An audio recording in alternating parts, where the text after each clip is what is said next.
think we've always gone into QBRs and been presented with suites of KPIs, or we've been quite heavily reliant on verbal feedback and potentially assumptions. And I think that Clientshare has given us that more tangible and tactical feedback from customers on a consistent basis.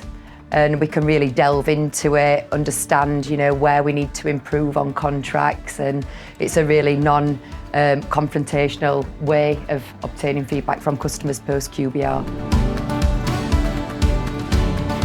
We always base our approach on customers and customer centricity, and I think that QBRs are a more structured way to get in front of customers, have a framework to a meeting, ensure that we're demonstrating success as well as data, and having a clear guide path in terms of business improvements, having that strategic alignment, and it's just a real open forum that can often get neglected. So yeah, I think it's a huge importance to us as an account management team.